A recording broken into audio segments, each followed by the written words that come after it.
Hello दोस्तों, मैं हूं अपूर्व और ये हमारा नेक्स्ट ट्यूटोरियल। और इस ट्यूटोरियल में हम पढ़ेंगे अबाउट टू डायमेंशन एरे। तो दोस्तों, जैसे कि हमने अपने पिछले ट्यूटोरियल में देखा था कि एक सिंगल डायमेंशन एरे में सिर्फ एक रो होती है और उसके अलग अलग कॉलम्स होते हैं। लेकिन टू डायमेंशनल एरे में दो डायमेंशन होते हैं। जैसे एक रेक्टेंगल के दो डायमेंशन होते हैं, लेंथ एंड ब्रेथ, उसी तरह टू डायमेंशन एरे में होती हैं rows and columns. Rows and columns को डिफाइन हम ऐसे करते हैं एक टू डायमेंशन में। आप देख सकते हैं, मैं लिखता हूं आईएनटी ए सपोज। तो जो फर्स्ट स्क्वायर ब्रैकेट के अंदर जो वैल्यू है, सपोज मैं देता हूं 5। ये जो फर्स्ट वैल्यू है ब्रैकेट की, ये काफी कुछ सिंगल डायमेंशन एरे की तरह ही दिखती है। ये जो फर्स्ट वैल्यू है, ये वैल्यू रहती है रो की। उसके बाद जो सेकंड वैल्यू में लिखता हूं, ये वैल्यू होती है कॉलम की। तो बेसिकली एक स्क्वायर मैट्रिक्स बनेगा, एक स्क्वायर टू डायमेंशन एरे बनेगा विथ 5 रोज एंड 5 कॉलम्स। अगर मैं ऐसा लिखता हूं तो उसके बाद में लगा देता हूं सेमीकोलन। तो इसमें नंबर ऑफ एलिमेंट्स हो जाते हैं 5 इंटू 5, दैट इज 25। तो दोस्तों, आपने देखा कि कितना आसान होता है एक 2D एरे को डिफाइन करना। तो दोस्तों, चलिए हम एक प्रोग्राम बनाते हैं जिसमें हम एक 2D एरे लेंगे और उसमें वैल्यूज इनपुट कराएंगे। तो मैं लिखता हूं पहले आईएनटी ए ऑफ 5 एंड 5। तो यहाँ पे हमारा एक टू डायमेंशन एरे बन जाएगा consisting of 5 into 5, that is 25 elements. उसके बाद मैं लिखता हूं, अब मुझे इसमें वैल्यू इनपुट करानी है तो मैं एक फॉर लूप का यूज करूंगा। लेकिन इस बार मैं एक नेस्टेड फॉर लूप का यूज करूंगा। नेस्टेड फॉर लूप मतलब एक फॉर लूप के अंदर ही एक और फॉर लूप। ये मैं क्यों करूंगा, मैं आपको प्रोग्रामिंग के थ्रू बताता हूं। मैं पहले लिखता हूं for INT i is equal to 0, i less than 5, I plus plus, क्योंकि 0 से 4 तक ही रहेंगे। इसमें नंबर ऑफ रोज हम बोलते जरूर 5 हैं, लेकिन एक्चुअली वो होते 0 से 4 हैं। तो 5 होते हैं लेकिन उनकी इंडेक्सिंग 0 से 4 तक होती है। तो ये पहला फॉर लूप है, इसके अंदर हम एक और फॉर लूप लगाएंगे। इसी को ही नेस्टेड फॉर लूप बोलते हैं, क्योंकि एक फॉर लूप के अंदर ही एक और फॉर लूप को लिखना मतलब नेस्टेड फॉर लूप लिखना। तो मैं यहाँ पे लिखता हूं for INT suppose j is equal to 0, semicolon j less than 5, semicolon j plus plus. और मैं यहाँ पे इसके कर्ली ब्रैकेट्स को स्टार्ट एंड क्लोज करता हूँ। तो बेसिकली दोस्तों, जो फर्स्ट फॉर लूप है, मैं इसे रोज के लिए अज्यूम कर रहा हूँ कि जैसे जैसे i की वैल्यू बढ़ेगी एक टू डायमेंशनल एरे में रो की वैल्यू बढ़ेगी। और जो सेकंड फॉर लूप है वो बेसिकली मेरे कॉलम को इंक्रीमेंट करने में मदद करेगा।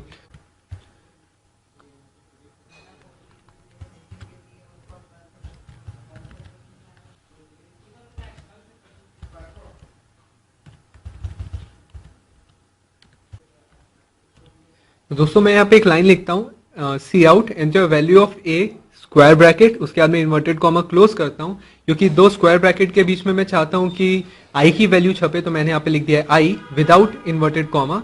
उसके बाद फिर से inverted comma open and close किया, एक स्क्वायर ब्रैकेट ओपन और एक स्क्वायर ब्रैकेट क्लोज के बीच में। ये डिस्प्ले कराने का एक तरीका है मेरा। और उसके बाद फिर से दो स्क्वायर ब्रैकेट्स के बीच में जे विदाउट एनी इन्वर्टेड कॉमा। और मैं यहाँ पे एक इन्वर्टेड कॉमा क्लोज करता हूँ with a colon sign. So basically ये लाइन क्या करेगी, हर बार जब ये नेस्टेड फॉर लूप चलेंगे तो बेसिकली ये बताया करेगी कि enter value of A00, enter value of A01, 02, 03, 04, उसके बाद 10, 12, 13, 14, देन 20, 21, 22, 23, 24 एंड सो ऑन। उसके बाद में यहाँ पे ये तो आउटपुट हो गया। इसके बाद मैं इनपुट लिखता हूँ cin A of I and A of J। तो ये काफी आप देख सकते हैं काफी इजी है अगर इसको आप ध्यान से देखें तो। बेसिकली यहाँ पे जो कॉम्प्लेक्स पार्ट है, अगर आपको लगता है तो वो नेस्टेड फॉर लूप का ही लगेगा।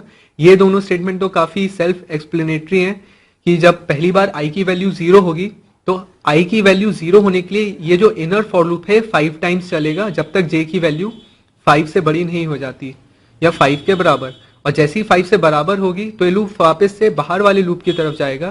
फिर उसके बाद आई की वैल्यू 1 होगी, अगेन ये वाला जे वाला जो लूप है ये फिर से 5 टाइम्स रन होगा। तो टोटल ये 25 टाइम्स रन होगा अगर हम आई और जे की टोटल वैल्यूज को मिला लें तो पहली बार जब सीन में जो वैल्यू हम डालेंगे वो जाएगी ए के 0,0 इंडेक्स पे, फिर 0,1 इंडेक्स पे, फिर 0,2 इंडेक्स पे, फिर 0,3 इंडेक्स पे, फिर 0,4 इंडेक्स पे, 0,5 इंडेक्स पे, 0,6 पे तो जाएगी नहीं, 0,5 में जाएगी। और उसके बाद देन अगेन 1,0 पे, 1,1 पे, 1,2 पे, 1,3 पे एंड सो ऑन। तो अब यहाँ पे जब हमने इनपुट करा ही लिया है तो उसके बाद मैं यहाँ पे लिख देता हूँ, यहाँ पे आउटपुट करा देता हूँ।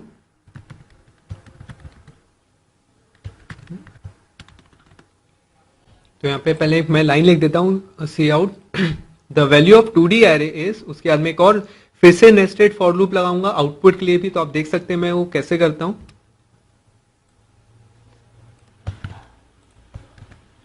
मैंने बस उसको उठाया, कॉपी और पेस्ट किया। उसके बाद मैं लिखता हूं,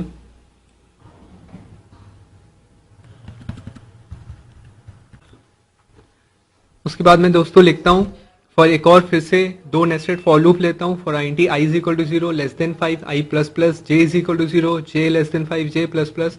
उसके बाद मैं लिखता हूं सी आउट थोड़े से स्पेस के बाद, ताकि स्पेसिंग रहे एलिमेंट्स के बीच में, ए ऑफ आई जे। और सीन ए ऑफ आई जे को मैं यहाँ से हटा देता हूँ। और उसके बाद मैं चाहता हूं कि पहले एलिमेंट्स जो हैं वो एक रो में 5 एलिमेंट डिस्प्ले हो। उसके बाद जैसे ही फर्स्ट रो खत्म हो, उसके बाद जब नेक्स्ट रो प्रिंट हो तो नेक्स्ट लाइन से प्रिंट हो। तो मैं ये वाले फॉर लूप की एंडिंग के बाद यहाँ पे एक लाइन लिख देता हूँ, c out /n। Alright, this will be fine. तो चलिए दोस्तों हम इसको रन करके देखते हैं। आप देख सकते हैं कि यहाँ पे आउटपुट आ गया है, एंटर वैल्यू ऑफ a 0 0। तो दोस्तों ये जो आउटपुट आए इस लाइन के कारण आए, c out enter value of a वगैरह वगैरह।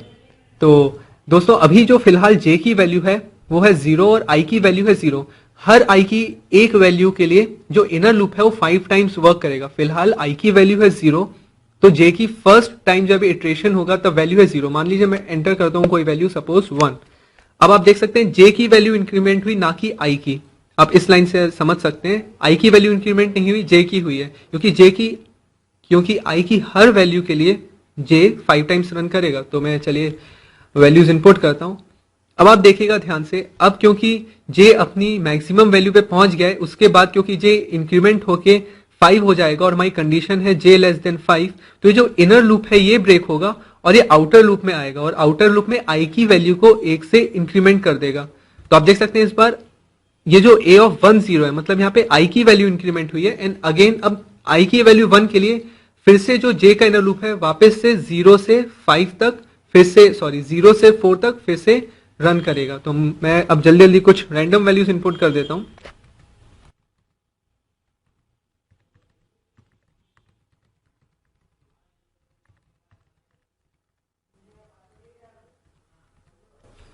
अब आप देख सकते हैं दोस्तों मैंने काफी मेहनत से 25 वैल्यूज इनपुट कर दिए हैं। और अब दोस्तों जैसे ही मैं एंटर प्रेस करूंगा तो एक अच्छा सा आउटपुट आना चाहिए, एक्सपेक्टेड तो यही है। और आप देख सकते हैं थोड़ा सा ये 2 डिजिटेड नंबर्स के कारण इंडेंटेशन में फर्क आ गया है, लेकिन आप देख सकते हैं 2D एरे का एक 25 वैल्यूज का एक 2D मैट्रिक्स यहाँ पे डिस्प्ले हो गया है। ये जो हॉरिजॉन्टल वैल्यूज है ये फर्स्ट कॉलम की वैल्यू है, रो 1 की फर्स्ट वैल्यू, रो 1 की सेकंड वैल्यू, रो 1 की थर्ड वैल्यू, रो 1 की fourth value and so on. तो हॉरिजॉन्टली ये जो है कॉलम्स है, first column, second column, third column, fourth column and so on. और नीचे अगर आप जाएंगे तो ये रोज हैं, first row, second row, third row, fourth row and fifth row. तो दोस्तों होप आपको ये समझ में आया होगा। जुड़े रहिए मेरे नेक्स्ट ट्यूटोरियल से। हमारे नेक्स्ट ट्यूटोरियल में हम manipulations with single dimension arrays सीखेंगे। Thanks a lot.